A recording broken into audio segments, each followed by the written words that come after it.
Indian overseas bank 88तम प्रतिष्ठा दिवस पालन करिछि ब्रह्मपुर स्थित आंचलिक शाखा। भारत में प्राय 3000 अधिक इंडियन ओवरसीज बैंक शाखा रही।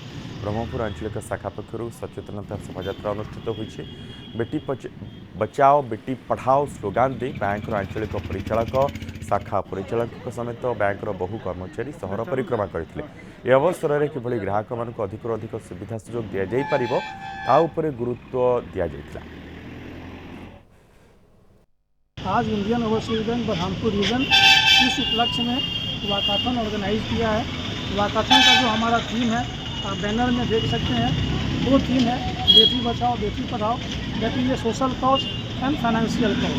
फाइनेंशियल कॉज वो बेसिकली जो हमारा बैंकिंग का होता है, हमारा बैंकिंग प्रोडक्ट के बारे में, बैंक के बारे में लोगों को अवेयर करना, जानकारी देना। 88तम फाउंडेशन दिवस पालन करुचे। आम बैंक 1937 मसीहा फेब्रुआरी मास ये 10 तारिख में होता आउ कस्टमर मानकर भल पाइबा नहीं आमर सदिच्छा आज आम 88 वर्ष पर्यंत पदार्पण कलुँ। आगू आमको जबार अच्छी सहयोग आम कामना करुचु।